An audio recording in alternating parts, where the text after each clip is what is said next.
Well, yes, Mr. Jerry Chukwueke joins us now. He's a member of the PDP Presidential Campaign Committee on Contact and Mobilization. Thank you for coming on this one. Well, thank you very much. You know, with all of those accusations making the rounds, many will think that perhaps your party not fully ready for these elections. Is that the case? We are very ready. And we will win. And here's why we will win. I think what is clear now is that the change that has been talked about all this time, particularly by many supporters of the major opposition party, has been largely that of power shift. And that's not the debate. The argument is, for talking change, and my party is happy to talk change, it must be on the deliverables, dividends of democracy to Nigerian people, not power shift. And once you move away from that and focus on the real issue of who is better placed to deliver dividends of democracy to Nigerians, that's where we are. And why do I say that? You've heard I listened very carefully to Professor Shibanja and what he had to say about the key, the foundation of the programs they offer Nigerians. He says they will pay 5,000 naira to 25 million poor Nigerians. So what he's talking about is perpetuating 25 million people in poverty. There is no program to show them way out of poverty and to success. We are talking about the opportunity of Nigerians to exit poverty, not to be perpetuated in poverty. He talks about, for example, and you listen carefully to what he had to say, he says, well, we'll do free education up to tertiary. We'll do free health care. We'll do free meals. Those are good things. But we got an economy right now that is experiencing difficult times because the price of crude is more than halved. What they are proposing is in excess of 3.5 trillion naira a year.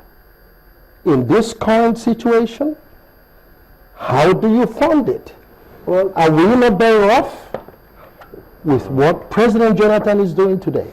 Opening the doors and windows of economic opportunities for Nigerians to continue to not only come out of poverty, but to have better standards of living. I think it's very important to state that, you know, the 5,000 for 25 million people you say is perpetuating people in poverty is your own understanding of, you know, what he said or what their party is proposing, or your party's understanding if you speak for your party.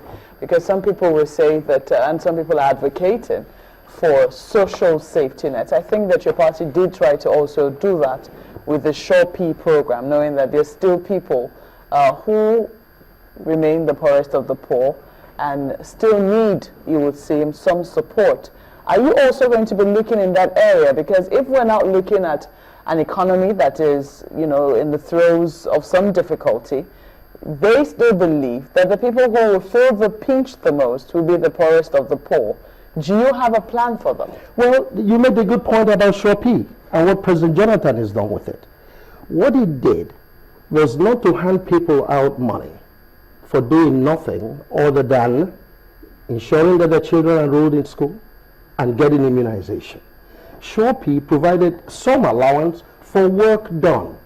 These Nigerians, and Nigerians are hardworking people, they want to work. They're looking for opportunities to come out of poverty and become productive, successful people. Sure P is a terminal program. It does have an end date in the sense that it was predicated upon saving money for from the price from subsidies, as it were. It was saying that we're almost at par. We don't know how much it is we're saving currently, if we're saving anything at all. Yes. And that is if the government is not already subsidizing some money, putting in some money as extras because of the fact that the price has also come down and the federal government has reduced the price of petrol. Almost nothing, they were saying, was even budgeted for Sure P this year. So absolutely. If Sure P comes to an end, are you looking at another alternative, another window? Well, what's going to happen here is that, I mean, if you follow how President Jonathan is moving forward and preparing for his new government of 2015, and by the way, and I come back to the point you made, I thought it was very interesting for Mr. President when he said a few weeks ago that one of the things he do differently this time is to bring fresh ideas and fresh blood, including members of the opposition, to his government. So people, all hands will get on deck to deliver better dividends of democracy to Nigerian people. A unity government? No. He wasn't talking about unity government. He was saying he was open to new ideas, fresh blood, including even members of the opposition who would like to join his government. Not unity government, but inviting quality Nigerians to come on board this new direction in trying to deliver better dividends. Is this government saying that it is bereft of ideas? What are you talking about? Is that what is Absolutely is it not. that? What our president is talking about, and we must give him credit for being not only flexible and open-minded, but looking for the best hands, best men and women to serve this country, because he means business about delivering better It's very dividends. important that we get the best hands, and you're talking about the experts, irrespective of party affiliation. He's going to fetch them and bring them to drive national development. That's my understanding of what he was saying.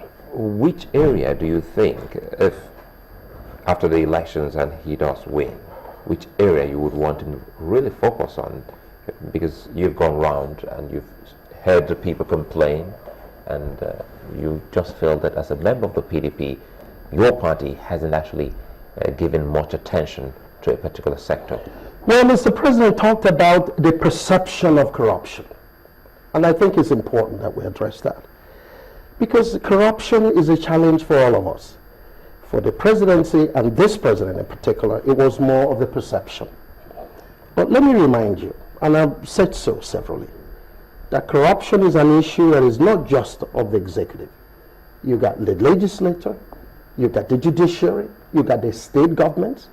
One of the things this president has done well with is to have the due process department in Abuja at the center encourage respective state governments to put together their due process department so we can check excesses and wastes. That's important. He's deploying processes and structures using technology that would also help ensure that the holes are plugged. That perception of corruption, he will focus on, and he's made it very clear. And let me say this, I have great respect for General Buhari and his movement and what's happened with the APC, because the ruling party, my party, and this government needed viable, strong opposition that will hold our feet to the fire. Mr. President will be a much more effective, stronger, more focused president come 2015 May because of the viable opposition that APC has brought. And I think Nigerians, and I'm a Nigerian first, we are thankful for that. But how do we move forward? We are better off in the hands of this government that we know what they've done. We know what we've done in agriculture.